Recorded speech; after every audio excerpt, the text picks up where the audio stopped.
Shalom, Assalamualaikum warahmatullahi wabarakatuh. Salam sejahtera buat kita semua. Terima kasih atas kesediaan Bapak Dr.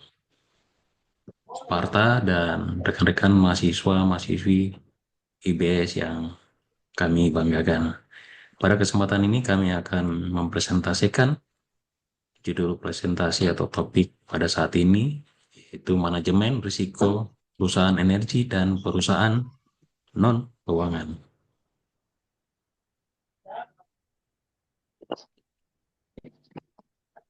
Baik, presentasi kali ini akan dibawakan oleh saya sendiri, Ariosus Pakrik, dan Bapak Yakob Kaviar. Untuk presentasi awal akan disampaikan oleh Bapak Yakob Kaviar. Kepada Bapak dipersilakan.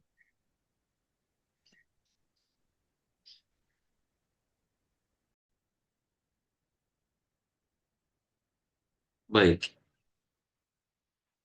energy firm atau biasa disebut dalam bahasa Indonesia perusahaan energi adalah perusahaan yang bergerak dalam bidang produksi energi, distribusi energi, dan penjualan energi. Di sini energi yang dimaksudkan berupa minyak bumi, gas alam, batu bara, listrik, dan lain sebagainya. Perusahaan energi ini yang dimaksudkan itu termasuk perusahaan minyak, penyelingan minyak, perusahaan bahan bakar, dan perusahaan penjualan di pompa bensin. Di Indonesia, perusahaan energi ini diatur pada Peraturan Pemerintah Republik Indonesia Nomor 79 Tahun 2014 tentang Kebijakan Energi Nasional. Peraturan pemerintah ini merupakan turunan dari Undang-Undang Republik Indonesia Nomor 30 Tahun 2007 tentang energi. Di sini dimaksudkan bahwa perusahaan energi merupakan industri energi, itu adalah semua industri yang bergerak dalam produksi dan penjualan energi, termasuk kegiatan ekstraksi sumber energi, manufaktur energi, pengolahan energi, transmisi, dan distribusi energi. Itu di sini kita lihat contoh-contoh perusahaan energi, ada Pertamina, British Petroleum, Enron, perusahaan solar cell, dan lain sebagainya. Peraturan, kita melihat peraturan pemerintah ya, Republik Indonesia tahun nomor 79 tahun 2014 merupakan kebijakan energi nasional yang mengatur beberapa hal ya. Jadi topik yaitu pertama mendorong penggunaan energi baru terbarukan atau EBT biasa singkat, dan mengurangi penggunaan sumber energi. Jadi EBT ini yaitu seperti biogas, hidroelektrik, energi dari gelombang air laut, dan banyak hal yang terbaru pada saat ini. Ini mengurangi penggunaan sumber energi juga fosil. Ini merupakan ya, kalau kita lihat sebelum-sebelumnya nih, kebanyakan minyak bumi atau ini energi berasal dari fosil-fosil hewan perbakalan.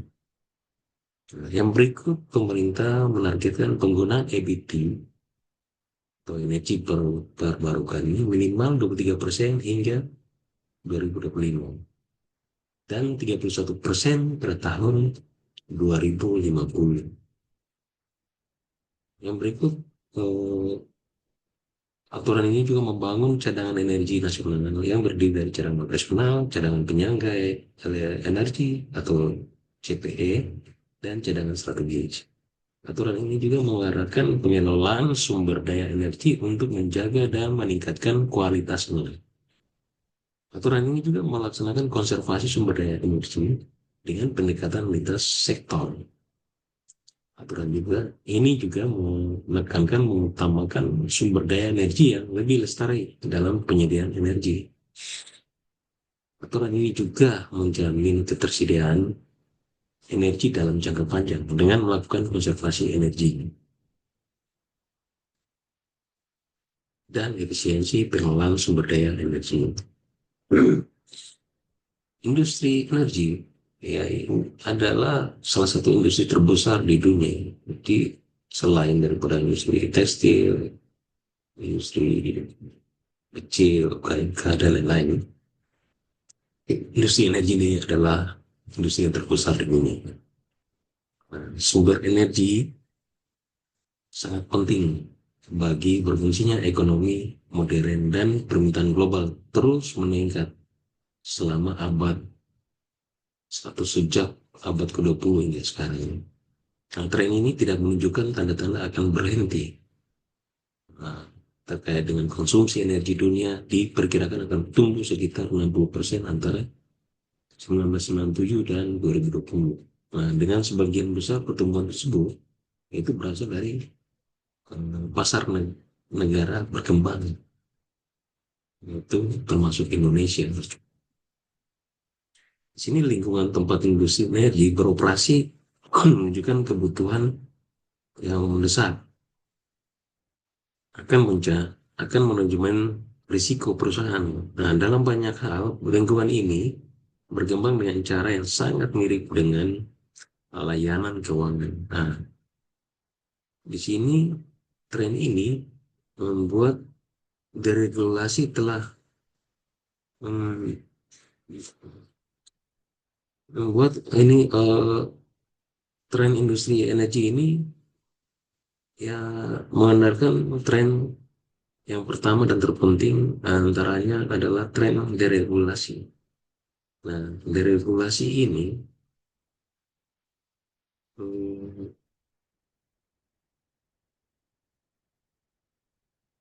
telah mendorong persaingan yang mengarah pada konsolidasi dalam sektor industri dan konvergensi lintas sektor. Deregulasi juga dapat muncul karena beberapa faktor seperti keinginan untuk mengalokasikan sumber daya yang lebih baik, berikut persaingan untuk menghasilkan produk yang lebih banyak untuk mencapai pertumbuhan yang lebih cepat.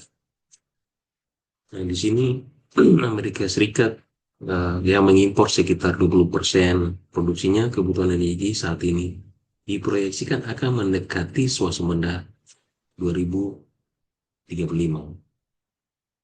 karena meningkatnya produksi minyak, gas LP, dan bioenergi dalam negeri serta peningkatan efisiensi transportasi bahan bakar. Regulasi semacam itu meningkatkan tanggung jawab manajemen untuk memaksimalkan nilai pemegang saham. Jika tidak, perusahaan tidak akan dapat menarik modal yang cukup untuk mempertahankan atau mengembangkan operasinya. Di masa lalu, regulasi membuat pengembalian stabil dan dapat diprediksi dan hanya ada sedikit insentif untuk mengurangi biaya pemegang saham di perusahaan energi, berharap memperoleh pengembalian yang stabil sambil menanggung risiko yang minimal. Namun seiring meningkatnya persaingan, laba menjadi lebih fluktuatif karena perusahaan energi terpaksa menanggung lebih banyak risiko, terutama adalah risiko harga. Oleh karena itu, pemegang saham mulai menuntut pengembalian yang lebih besar untuk mengimbangi risiko yang lebih besar ini. Nah, dampak dari tren regulasi dalam industri energi yaitu yang pertama konsolidasi cepat dengan perusahaan-perusahaan yang melakukan penggabungan secara horizontal dan vertikal. Yang berikut eh, konvergensi di mana perusahaan-perusahaan energi tidak lagi berfokus pada ceruk pasar energi, tapi beralih untuk menyediakan layanan energi selengkap bagi pelanggan mereka atau konsumen. Konvergensi ini sejalan dengan tren one-stop shopping dalam layanan keuangan. Sejumlah perusahaan energi telah membangun operasi perdagangan yang signifikan, tapi mereka telah mundur sejak runtuhnya Enron atau asal-masal ada beberapa perusahaan besar di pasar perdagangan energi. Nah, tren ini menimbulkan tantangan baru bagi manajemen risiko perusahaan, khususnya industri energi. Contoh dampak tren deregulasi dalam industri energi yaitu misalkan dari konsolidasi cepat, contohnya itu perusahaan minyak yang memiliki bisnis eksplorasi, penyulingan, dan distribusi. Di situ ada terjadi penggabungan. Nah, yang berikut konfigurasi. Contohnya itu pada perusahaan yang mengirim gas dan listrik ke konsumen eceran secara langsung. Nah, misalnya perusahaan energi sekarang harus mengelola serangkaian risiko yang lebih luas. Beberapa di antaranya tidak umum terjadi pada bisnis mereka sebelumnya. Selain itu, penggabungan dua perusahaan dalam sub segmen yang khususnya satu ini, yaitu adalah konsolidasi cepat.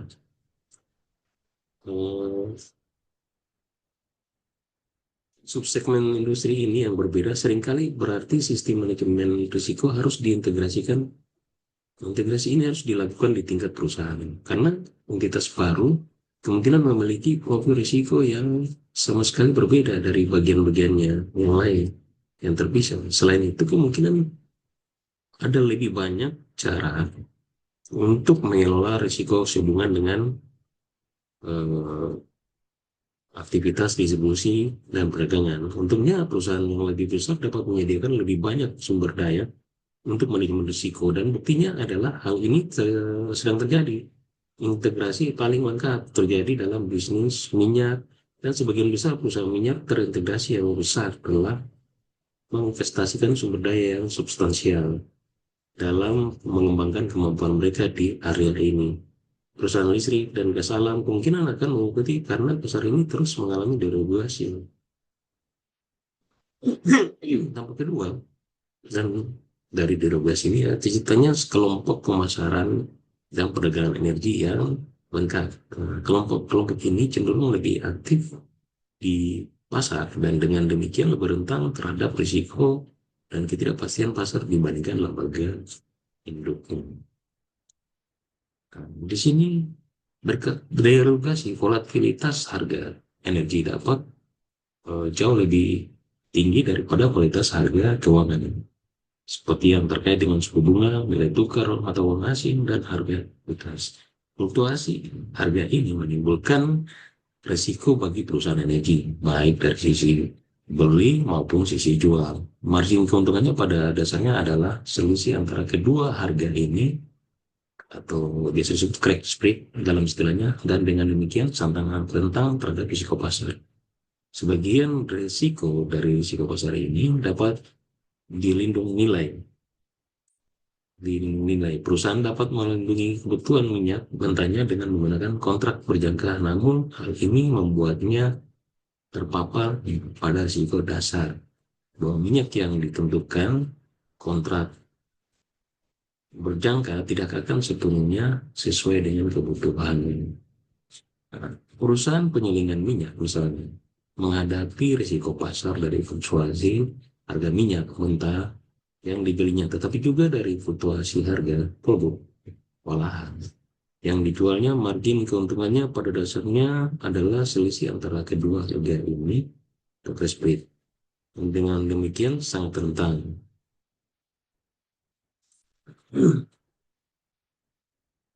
Sebagai hal ini membuatnya terpapar pada risiko dasar bahwa minyak yang ditentukan oleh kontrak berjangka tidak akan sepenuhnya sesuai dengan kebutuhannya. Misalnya minyak tersebut mungkin dikirim ke lokasi yang salah atau pada waktu yang salah atau memiliki komposisi kimia yang berbeda. Hal ini tidak hanya berarti bahwa minyak tersebut mungkin tidak memenuhi kebutuhan operasional perusahaan, tapi juga berarti bahwa posisi perusahaan sebenarnya tidak netral. Berikut kita lihat ada grafik volatilitas harga tahunan, yaitu berdasarkan jenis produk instrumen menurut sumber dari CME Group. Di sini memang terlihat bahwa volatilitas energi, harga energi lebih tinggi daripada kualitas keuangan, obligasi dan saham dan lain-lain. Jadi itu yang menjamin manajemen risiko daripada perusahaan. Bicara mengenai manajemen risiko perusahaan energi, situ syarat-syarat yang akan timbul, persyaratan yang timbul itu ya, antara lain risiko volume dan harga, risiko cuaca dan kejadian. Situ akan ada pembagian risiko, risiko yang muncul juga ada risiko basis, dan ada opsionalitas yang terjadi, yang jadi opsi daripada perusahaan energi ini. Dan juga dituntut transparansi harga. Nah, bicara terkait risiko volume harga, di sini risiko perusahaan energi ini, tekanan harga dapat terjadi ketika derogasi mengubah lingkungan persaingan. Nah, perusahaan energi ini juga terpaksa harus mengelola risiko volume mereka karena persaingan pasar membuat kontrak jangka panjang kurang lazim untuk memastikan kelangsungan operasional mereka di masa mendatang dalam lingkungan persaingan yang telah berubah. Risiko bisnis di perusahaan energi berbentuk tekanan, harga, dan risiko volume. Berbagai rangkaian risiko yang ada di berbagai titik sepanjang rantai nilai, sehingga portofolio risiko perusahaan tertentu akan mencerminkan sekitarnya, misalnya minyak, gas, atau listrik, dan perannya di sektor tersebut. Apakah itu pembangkit, penyuling, dan distribusi? Misalnya perusahaan minyak hulu yang terlibat dalam eksplorasi dan produksi akan memiliki risiko yang berbeda secara material dibandingkan perusahaan minyak hilir yang terlibat dalam penyulingan dan distribusi. Keduanya akan berbeda secara material dibandingkan perusahaan gas yang mengubah input minyak menjadi produksi gas grosir dan eceran. Berikut persyaratan manajemen risiko yang berikut, yaitu adalah risiko cuaca dan kejadian. Di sini kita lihat ada kerugian ya, kerugian risiko kejadian bagi perusahaan ini ada manfaat, ada cuaca untuk cuaca kejadian, ada likuidasi, cuaca ekstrim, pengeluaran peralatan dan perdagangan spekulatif. Di sini kerugian ini kan menunjukkan gugatan hukum yang telah menjadi perhatian yang semakin meningkat bagi perusahaan energi selama 20 tahun terakhir, terutama karena meningkatnya aktivitas lobby-lobby di lingkungan perusahaan energi. Misalnya, setelah tumpahan minyak Exxon ini, Valdez pada tahun 1989, Exxon setuju untuk membayar sekitar 1,15 miliar dolar untuk menyelesaikan kasus perdata dan pidana terhadapnya dan untuk menutupi biaya minyak yang hilang dan pembersihan berikutnya.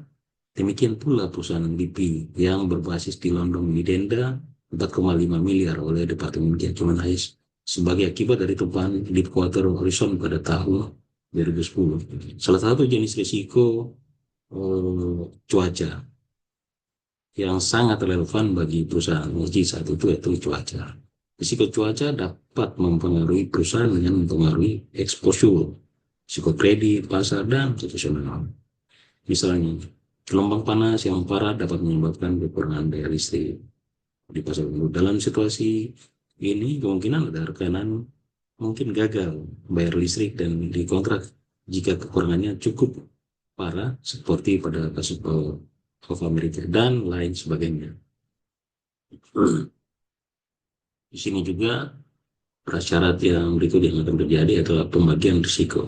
Nah, di sini pembagian risiko ini perlu, yang pertama itu adalah penyelesaian di pasar energi seringkali melibatkan pertukaran uang tunai dan komunitas fisik yang mendasari sesuatu yang semakin jarang terjadi di pasar keuangan. Dalam beberapa lingkungan regulasi, perusahaan mungkin hanya dapat meneruskan sebagian dari setiap kenaikan biaya saat memperoleh pasokan energi, dan mungkin perlu meneruskan sebagian dari setiap penghematan yang dihasilkan dari strategi lindungi mereka.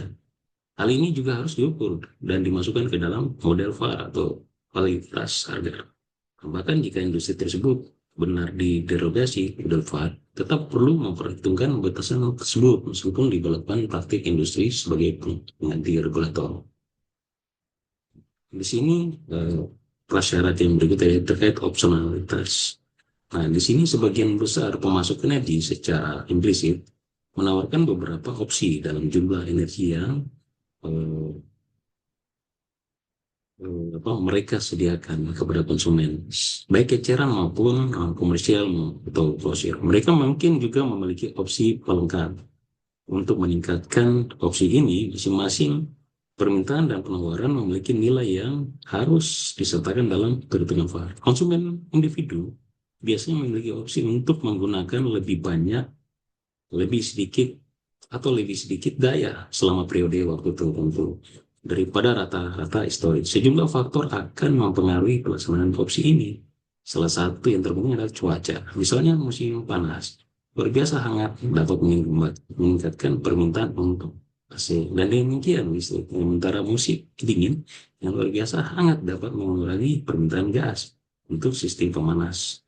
Konsumsi daya perusahaan manufaktur besar di sisi lain mungkin lebih mencerminkan barang mereka. Opsi ini memiliki beberapa nilai yang dipertimbangkan oleh pemasok dalam penetapan harganya. Dengan kata lain, potensi distribusi permintaan harus diperhitungkan dalam kerangka kerja VAR secara keseluruhan untuk memberikan wawasan tentang elemen risiko yang sering diabaikan.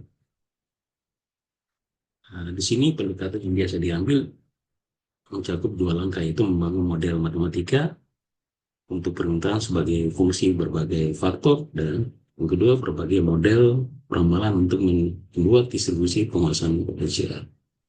Harga untuk komoditas yang sama di berbagai daerah dapat berbeda di bawah pengaruh faktor lokal. Dalam kondisi ini, organisasi membutuhkan komoditas di satu daerah terpapar risiko dasar. Jika harus menemukan tempat lain, risiko dasar atau basis dapat menjadi fungsi dari beberapa independen yang semuanya harus dimasukkan ke dalam model VAR. Risiko dasar atau basis cenderung menjadi pertimbangan utama di pasar tempat transportasi fisik energi tidak memungkinkan. Satu masalah penting di banyak pasar energi fisik adalah kurangnya informasi yang harga yang dapat diandalkan. Dalam kasus ini, proksi perlu ditemukan dalam beberapa bentuk pasar serupa di mana informasi harga lebih mudah tersedia dan korelasi jangka panjangnya dengan pasar sah diketahui dengan baik. VAR kemudian dapat diperkirakan meskipun pengujian atau stress test menjadi penting dilakukan secara efisien karena korelasi yang menjadi dasar model seringkali rusak karena pasar yang tertekan. Harga dalam pasar komoditas juga cenderung bergerak berbeda dari harga di pasar modal seperti valuta asing atau suku bunga. Satu masalah penting di banyak pasar itu adalah kurangnya informasi harga yang diedarkan. Pelajaran yang petik yang perlu kita ambil dari perusahaan Enron itu ada tiga hal, yaitu terkait awasi khas kalau semua risiko Anda, dan kembalikan auditor ke dasar-dasar. Sebelum penyajian kembali akun Enron melaporkan laba bersih 3,3 miliar tahun 2020. Cuman ternyata periode yang sama melaporkan hanya 114 juta dari total hasilnya. Berarti ada 3% dari laba yang dilaporkan. Ini kan ada terjadi perbedaan. Kelola semua risiko Anda. Nah, ini diminta dari sini ada pada intinya ini masalah di operasional. Nah, terkait hanya masalah dari orang dan budaya. Ini padahal perusahaan Enron ini dianggap sebagai memiliki ahli manajemen risiko dan cukup handal untuk manajemen risikonya. Padahal cuma masalah orang dan budaya. Nah, sini yang ketiga, di sini auditor diharapkan tidak boleh sepenuhnya disalahkan atas bencana Enron, namun evaluasi tersebut telah merupakan salah satu peran utamanya, yaitu memastikan bahwa buku dan catatan akurat setiap tahun. Auditor menggambarkan peran mereka sebagai pengevaluasian efektivitas pengendalian dan proses, itu membantu unit bisnis melakukan penilaian mandiri atau memberikan konsultasi risiko operasional. BP, perusahaan BP ini pada tanggal 20 April 2010 dalam peristiwa yang kemudian dikenal sebagai ledakan deep water. Semua pipa di anjungan minyak milik raksasa BP meledak, ya, menewaskan 11 karyawan dan merupakan 1.000. Di sini Wall Street Journal menunjukkan bahwa BP diminta bertanggung jawab berat atas insidennya. Di sini seperti yang ditegaskan bahwa BP membuat pilihan selama proyek yang membuat sumber ini lebih rentan terhadap ledakan. Misalnya, di situ satu dalam lainnya yang akan membantu mencegah tumpahan, yaitu BP memilih satu pipa. Padahal situ ada harusnya dua. Keputusan pembangunan Brok ini kan mungkin karena manajemennya ceroboh, itu seperti Robert Kalusa. Ya, beliau ini adalah manajer yang baru dan tidak punya pengalaman untuk pengeboran air dalam. Sehingga walaupun BP memiliki aturan-aturan untuk melatih karyawan dan untuk pengalaman kerjanya dan hal yang bijaksana, namun dianggap BP kurang, menyarankan untuk membiarkan manajer yang baru bekerja sendiri tanpa ada pengawasan. Nah, di sini situasi yang lebih sulit itu karena prosedur keselamatan anjungan minyak yang terlalu rumit yang harus berupaya untuk menahan lupahan harus disetujui oleh dua perwira sedangkan mereka tidak ada di tempat, mereka ada di kerumunan di anjungan. Nah, itu kan apa, membuat hal yang apa sangat fatal untuk apa, diantisipasi risiko-risiko yang terjadi. Jadi eh, dengan pelajaran kasus daripada BP ini dapat kita dalam kasus ini dapat apa disimpulkan bahwa eh, untuk menghindari bencana serupa di masa mendatang, BP ini harus mencoba mengadopsi perspektif Bayesian tentang manajemen risiko dan mengintegrasikan peningkatan kualitas keputusan dalam kerangka ERM atau Enterprise Risk Management-nya. Berdasarkan model Bayesian, data yang tersedia dan penilaian ahli digabungkan untuk menilai secara ketat risiko yang terlibat dalam pengaturan strategi dan operasional. Salah satu penyumbang utama tumpahan minyak tahun 2010 oleh BPI adalah mitigasi risiko operasional yang tidak tepat. Itu model Bayesian ini akan membantu untuk memitigasi, untuk memantau perilaku berisiko tersebut di masa mendatang, yaitu model Bayesian. Demikian hasil daripada apa daripada masalah ini. Di sini kita penting juga untuk dicatat bahwa ini bukan pertama kalinya BP menderita akibat pengerjaan yang salah. Pada tahun 2006 terjadi insiden serupa di Alaska. Tapi alih-alih belajar dari kesalahan dia, BP terus mengalami risiko yang berlebihan dengan menekankan pemotongan. Ya karena dengan menekankan pemotongan biaya daripada kualitas. Nah, di sini sebagai pemimpin dalam industri energi, BP juga menggunakan teknologi canggih untuk melakukan kegiatan sehari-hari. Namun, seperti yang dicatat oleh Wall Street, bahwa yang menimbulkan kelemahan tidak dapat dihindari yaitu ada risiko opsional ke dalam sistem. Itu bergantung pada penilaian dan algoritma manusia. Demikian hasil pembahasan topik energi firms atau perusahaan energi. Topik yang berikut terkait perusahaan keuangan atau manajemen perusahaan keuangan akan disampaikan oleh saudara Arius Kauspakret. Saya persilakan. Terima kasih.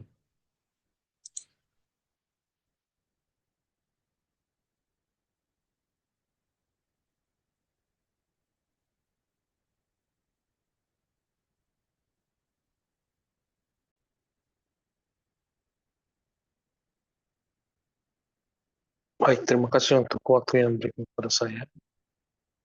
Nah, di sini saya akan membahas terkait dengan perusahaan keuangan. Pertama adalah kita melihat pada abad ke-21, banyak perusahaan dari berbagai industri dari seluruh dunia menghadapi peluang dan risiko yang belum pernah terjadi sebelumnya. Hal ini disebabkan oleh globalisasi, kemajuan teknologi, dan perubahan pasar, konsolidasi industri, persaingan yang ketat, serta ahli daya rekayasa ulang. Hal ini dikombinasikan dengan kecenderungan pasar saham yang semakin meningkat untuk stabilitas pendapatan. Tren ini telah menempatkan pentingnya peran manajemen risiko.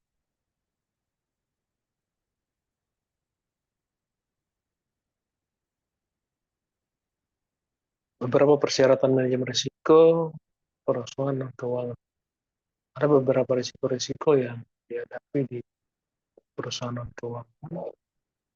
Itu risiko kredit, risiko pasar dan lindung nilai, risiko harga saham, risiko berinvestasi, risiko lindung nilai, risiko sekunder, risiko operasional dan risiko yang dapat diakumulasikan, kegagalan bencana, risiko bisnis, risiko budaya, risiko pensiun, pengalih-dayaan, risiko reputasi.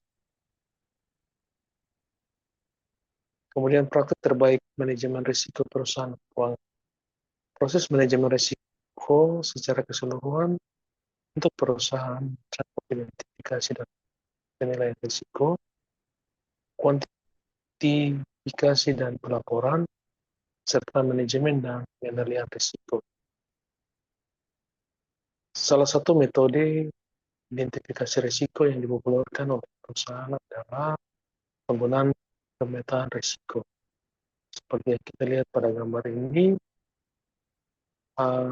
pemetaan risiko semakin banyak digunakan oleh perusahaan keuangan dan non-keuangan untuk mengidentifikasi dan memantau risiko di seluruh perusahaan.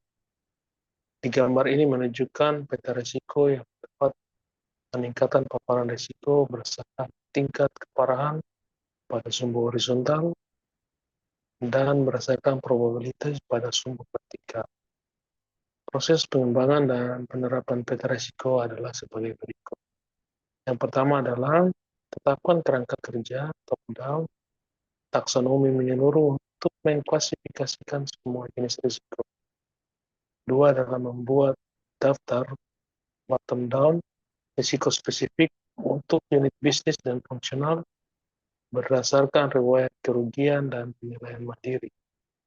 Kemudian yang ketiga adalah evaluasi probabilitas dan tingkat keparahan setiap risiko berdasarkan penilaian manajemen dan atau model risiko, dan kembangkan peta risiko seperti yang ditunjukkan pada gambar risiko ini. Yang kelima adalah tetapkan tanggung jawab untuk menerapkan kontrol baru serta untuk memantau dan melaporkan risiko tertentu.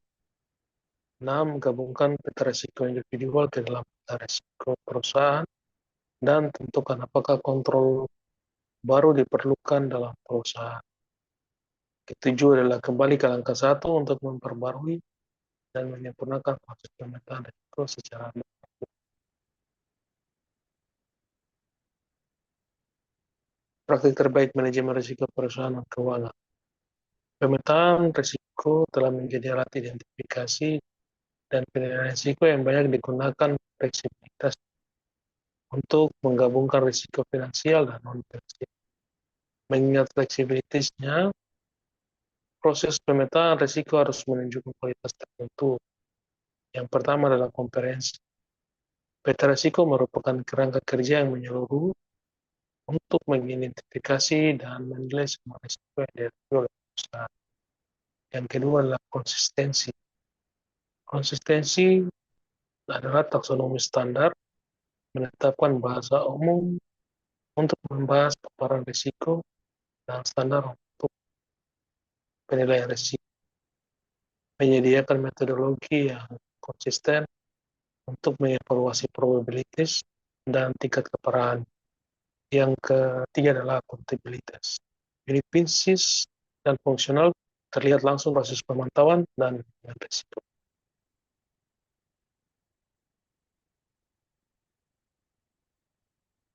Praktek terbaik manajemen risiko perusahaan keuangan. Pertama adalah bagaimana perusahaan dapat menerapkan teknik nilai pada risiko untuk mengukur dan mengelola arus kas dan volatilitasnya laba, serta membuat penyesuaian risiko yang tepat dalam model EVA, dan NPV. Nilai-nilai pada risiko PAR adalah strategi ringkasan yang mengukur potensi penurunan nilai aset atau portofolio jika terjadi perubahan harga pasar merugikan selama periode tertentu. Perusahaan dapat menggunakan satu cara atau lebih dari 3 pendekatan umum untuk memperkirakan CFAR dan EAR. Yang pertama adalah analisis proforma. Analisis proforma, pendekatan analisis ini berdasarkan pada analisis proforma untuk setiap item pada laporan arus kas atau laba rugi. Titik awal perkiraan keuangan perusahaan dapat memberikan angka kasus dasar untuk setiap item. Yang kedua adalah analisa regresi. Analisa regresi mengukur paparan arus kas dan laba perusahaan terhadap berbagai faktor risiko berdasarkan pada analisis deret waktu. Yang ketiga adalah analisis simulasi. Pendekatan simulasi mengukur potensi perubahan pada arus kas laba perusahaan berdasarkan perubahan variabel utama yang diasumsikan komputer.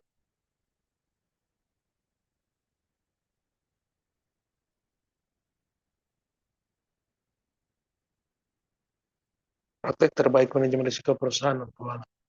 Pertama, perusahaan dibayar untuk mengambil risiko strategis dan bisnis, mengelola rasio keuangan, mengurangi risiko operasional.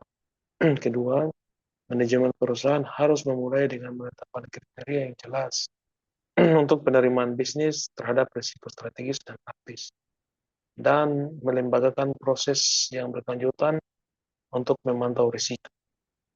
Ketiga, perusahaan dapat lebih optimal risiko bisnisnya dengan melakukan diversifikasi lini bisnis dan produk, menggelar proyek R&D, dan memperpendek waktu ke pasar untuk peluncuran produk baru. 4. Perusahaan non-finansial menghadapi banyak tekanan yang sama untuk meningkatkan manajemen risiko perusahaan, seperti yang dialami rekan-rekan mereka di industri jasa keuangan dan energi, yaitu lingkungan bisnis yang dinamis, pasar saham yang tidak dikenal ampun, kemudian mandat industri tentang tata kelola perusahaan dan perubahan dalam persyaratan peraturan akuntansi. Ada satu contoh perusahaan non-keuangan adalah Microsoft.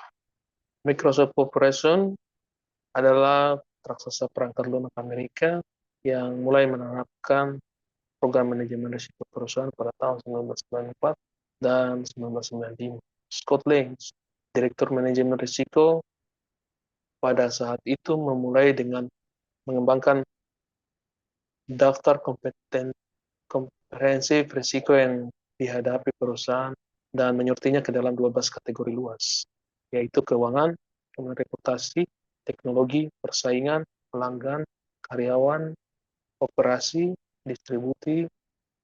distribusi, mitra bisnis, kemudian peraturan dan legislatif, politik, dan strategis. Pengakuan atas fakta bahwa sebagian besar eksposur risiko Microsoft tidak tercangkup dalam kebutuhan untuk mengkomunikasikan hal tersebut kepada manajemen senior, membuat Lange dan koleganya Jane Frances Hayes bendahara Microsoft untuk mengembangkan alat komunikasi yang inovatif. Peta manajemen risiko memetakan tingkat keparahan setiap risiko pada sebuah vertikal dan frekuensinya horizontal untuk menunjukkan kepada manajemen dengan mudah seperti apa gambaran risiko mereka. Menggunakan sistem kode warna untuk menunjukkan apakah risiko tidak diasuransikan. Hal ini membantu Microsoft untuk memutuskan di mana mengalokasikan sumber daya dan tingkat keparahan yang tinggi membutuhkan lebih banyak perhatian dari risiko yang jarang. Tentu mengarahkan upaya manajemen Microsoft tidak dikelola secara aktif. 5 elemen utama dalam proses manajemen risiko: mitigasi, pembiayaan, dan leaning.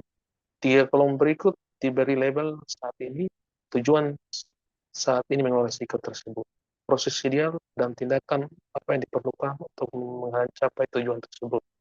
Alat ini dapat diterapkan kepada semua jenis risiko dan mudah digunakan. So, yang selanjutnya memungkinkan Microsoft baik sekian dengan manajemen risiko keuangan dan non keuangan.